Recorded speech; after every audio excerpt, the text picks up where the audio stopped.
भारतवर्ष के नाम से परिचित इस देश में सदियों पहले प्रचलित समाज व्यवस्था कैसी थी? ऋग्वेद के दशम मंडल में कहा गया है,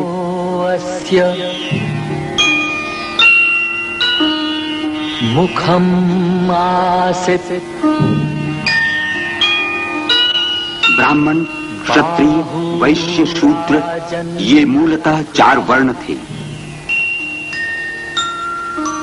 आगे चलकर ये वर्ण जन्म के आधार पर कई जातियों में बंट गए। इस जात पात के भेदभाव की जड़ें गहराई तक पहुंच गईं और उनके कटीले पौधे समाज के शिखर तक फैल गए।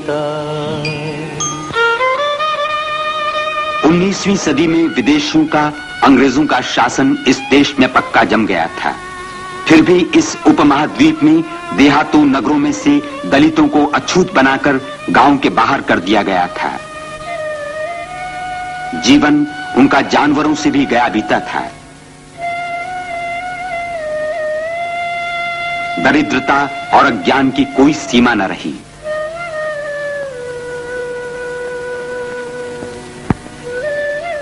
हिंदुस्तान का 5वां हिस्सा हमेशा ऐसा ही रहा।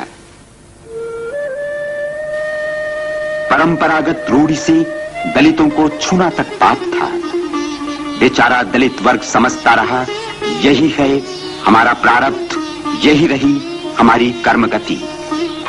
इसी काल में कोंकण में दापोली के नजदीक आंबवड़े देहात में अछूत महार परिवार के सूबेदार रामजी सकपाल के घर में 14 अप्रैल 1891 में भीम नामक पुत्र हुआ।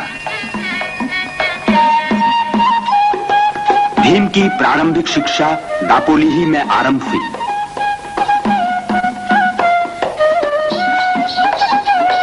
पर इसी बीच रामजी को सातारा में जाकर बसना पड़ा। वहीं के एक अध्यापक ने अपने इस प्यारे शिष्य का उपनाम उनकी जन्मभूमि आंबवड़े से आंबेडकर रखा। इसी उम्र में भीम को एक नई व्यथा का अनुभव हुआ। बड़े बाल कटवाने वो नाई के पास गया। 1903-4 की ये बात है। किसका छोरा है? अछूत महार का? तेरे बाल काटकर मैं अपने उस्तरे को अपवित्र कर लूं? जा जा। क्या मैं अछूत हूं? भैंस के बाल काटते उस्तरा अपवित्र नहीं होता और मुझ जैसे एक आदमी के बाल काटने से होता है? एक दिन स्कूल जाते भीम को कड़ी प्यास लगी। सामने कुआं था।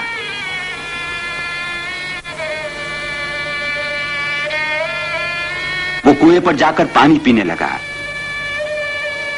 इतने में हाय राम, अछूत ने पानी छुआ।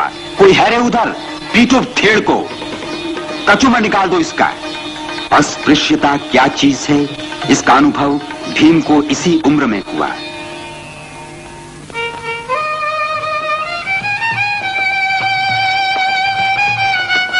आगे चलकर ये परिवार बंबई के परेल विभाग में मिल मजदूरों की बस्ती में दबक चाल में रहने आया। 1907 में वहीं मैट्रिक पास करके भीम कॉलेज में दाखिल हुआ। दलित समाज में ज्ञान दीप प्रज्वलित करने के लिए महात्मा ज्योतिराव फूले जैसे कार्यकर्ता प्रयत्नशील रहे थे। इस ज्योति को बड़ौदा नरेश सयाजीराव गायकवाड़ ने जगाया। उन्हीं की वृत्ति से भीमराव ने 1912 में एल्फिंस्टन कॉलेज से बीए पास किया।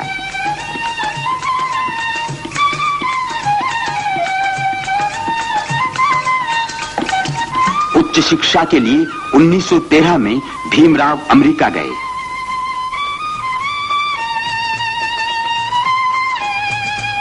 उन्नीस 1915 में उन्होंने कोलंबिया यूनिवर्सिटी से अर्थशास्त्र में एमए की उपाधि प्राप्त की। पहले विश्व युद्ध के समय अंबेडकर जी वापस आए। फिर 1920 में उच्च शिक्षा के लिए लंदन रवाना हुए।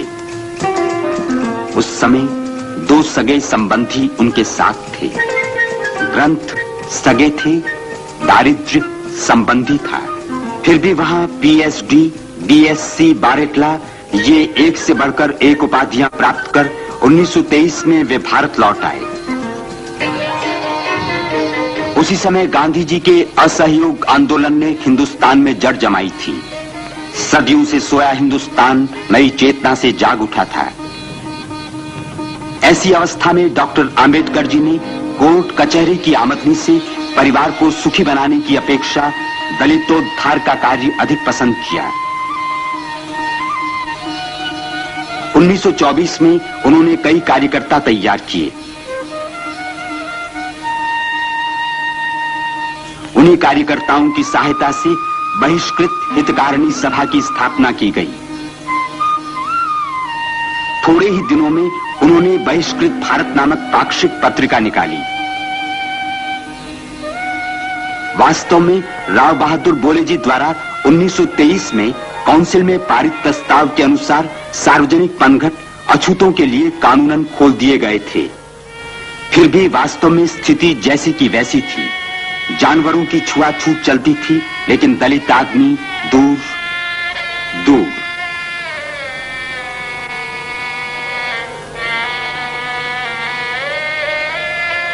महार का चौदार तालाब नगर पालिका द्वारा अछूतों के लिए खोल दिया गया था।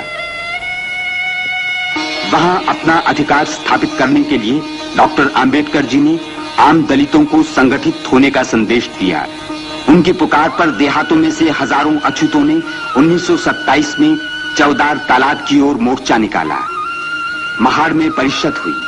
उसमें डॉक्टर आंबेडकर जी ने दलित वर्ग से कहा, स्वाभिमानी बनो, साफ सुथरे रहो, भीख मांगना छोड़ दो, अपने बच्चों को पढ़ाओ। उसी परिषद में पुरानी समाज व्यवस्था के प्रति कड़ा विरोध प्रकट करने के लिए उन्होंने मनुस्मृति जलाई और उनके विरुद्ध चारों ओर से टीका टिप्पणी का तूफान खड़ा हो गया। महाड़ की तरह नासिक में भी अछूतों का मंदिर में प्रवेश पाने तथा वहां पूजा आदि का अधिकार प्रस्थापित करने के लिए कालाराम मंदिर के बाहर उन्होंने 1930 में सत्याग्रह आरंभ किया। पुलिस का कड़ा शासन होने पर भी सत्याग्रह नहीं रुका। सवर्णियों ने अंत में मंदिर के दरवाजे ही बंद कर दिए। अछूत आखिर हिंदू हैं या नहीं, इस विवाद ने पूरे भारत में हो हल्ला मचा दिया। इस तरफ बापूजी अंग्रेजों से औपनिवेशिक स्वराज्य की मांग कर रहे थे। उसी के फलस्वरूप 1930-31 में गोलमेज परिषद बुलाई गई। लंदन में संपन्न उस परिषद में आंबेडकर जी ने एक ओर दलितों के लिए स्वतंत्र निर्वाचन क्षेत्र की मांग की, तो दूसरी ओर बापूजी ने अछूतों का हिंदुओं से अलग होना ही अस्वीकार कर दिया। इस पर दोनों में काफी संघर्ष छिड़ा। इस संघर्ष की बिजली पूरे देश में कौंध थी। इसी संबंध में बापूजी ने पुणे के एरवड़ा जेल में आमरण अनशन आरंभ किया। शुरू में डॉक्टर आंबेडकर जी अपनी बात पर अटल रहे, इसलिए लोगों ने उन्हें घोर राष्ट्रद्रोही तक कहा। आखिर बड़े बड़े नेताओं के प्रयत्नों से संयुक्त निर्वाचन क्षेत्र का पर्याय निकाला गया। यही है 1932 का पुणे समझौता। बादल बरसे, कटुता की गंदी गलियां साफ हो गई। दलित वर्ग तथा सवर्ण हिंदुओं की अभिन्नता की नींव इस तरह पक्की हो गई। उसे संयुक्त निर्वाचन क्षेत्र का पर्याय निकाला गया। यही है 1932 का पुणे समझौता। बादल बरसे, कटुता की गंदी गलियां साफ हो गई। दलित वर्ग तथा सवर्ण हिंदुओं की अभिन्नता की नींव इस तरह पक्की हो गई। आखिर आंबेडकर जी ने ये झगड़ा क्यों शुरू किया था? आप देश की मुक्ति के साथ ही अपने दलित बंधुओं के लिए न्याय,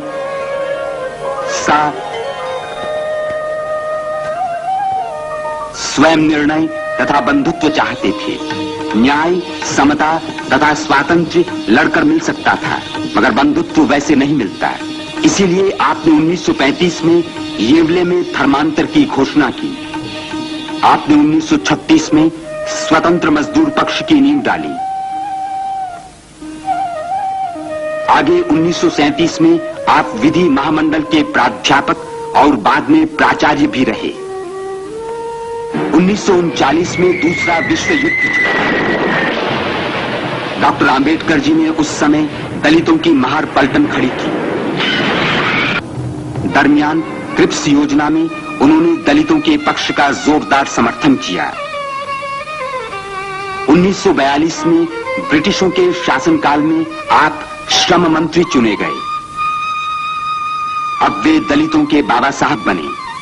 जब तक हर अछूत का हाथ, अंतःकरण तथा उसकी बुद्धि नए तेज से उभर नहीं उठती, तब तक उनका उद्धार संभव नहीं, यह आंबेडकर जी भली भांति जानते थे। सरकारी नौकरी में उन्होंने दलितों के लिए कुछ जगह तो सुरक्षित करवा ही दी, साथ ही मिलों में काम करने वाले स्थायी मजदूरों को सवेतन छुट्टियां भी प्राप्त करा दी। कोंकण की खेती की समस्या, महारवतन, बेगारी आदि समस्याओं पर भी आपने ध्यान दिया।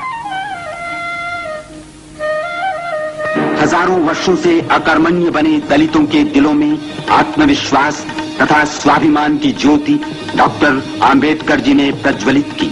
अब उनके बौद्धिक विकास के लिए शिक्षा संस्थाओं के निर्माण की आप सोच रहे थे।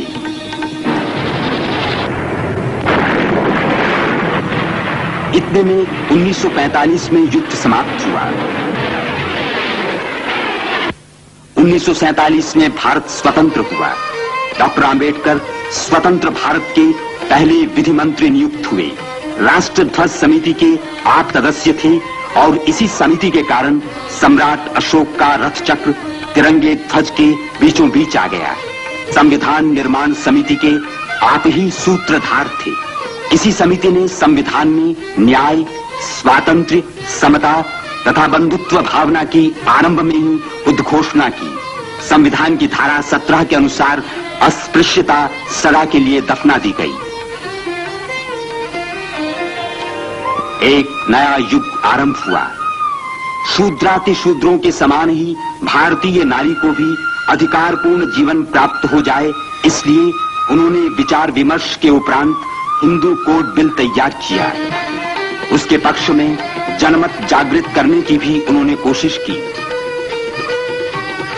1951 में उन्होंने उसे लोकसभा में प्रस्तुत किया, लेकिन वहां उसमें से कुछ धाराओं के संबंध में मतभेद के कारण उन्होंने मंत्री पद का त्याग किया। इस तरह लगातार 27 वर्षों तक यह युग पुरुष अपने दलित वर्ग के उद्धार के लिए लड़ता रहा। उसने पत्र पत्रिकाएं निकाली, संगठन किया, सभाओं परिषदों को गुंजा दिया, समता सैनिक दल की स्थापना की, प्रहार किए और झेले भी। उन्होंने 7 करोड़ दलितों के उद्धार के लिए एक तूफान, एक बवंडर खड़ा कर दिया। इस संघर्षमय जीवन में भी उन्होंने औरंगाबाद में मिलिंद महाविद्यालय तथा बंबई में सिद्धार्थ महाविद्यालय की स्थापना की। नई पीढ़ी के लिए अखंड ज्ञान गंगोत्री का सृजन किया। एक समय का पद दलित आज नवजीवन पाकर नया मानव बनकर बाहर निकलने लगा। बंबई के दादर विभाग में राजगृह नामक अपना निवास स्थान आपने 1934 में बनवाया। कई बार भूखे पेट खरीदे अनमोल ग्रंथों का संग्रह आपने इसी राजगृह में किया था।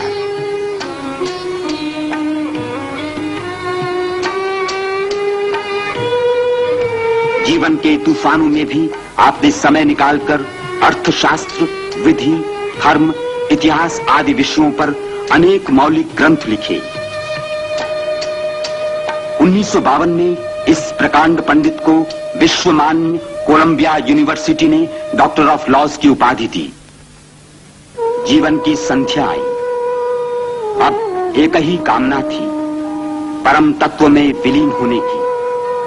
1956 के अक्टूबर महीने में भारत के इस सपूत ने बौद्ध धर्म स्वीकार किया। नेपाल के काठमांडू में हुई अंतर्राष्ट्रीय बौद्ध परिषद में भी आप उपस्थित रहे। मगर उसी साल दिसंबर की 6 तारीख को डॉक्टर आंबेडकर का दिल्ली में देहांत हो गया। सारा देश शोक में डूब गया। अंतिम संस्कार बंबई में होगा, ये सुनते ही शहरों और गांवों से लाखों लोग बंबई आने लगे। दलितों के बाबा साहब अब संसार से आखिरी विदा ले रहे थे। अंतिम यात्रा दादर चौपाटी पहुंची।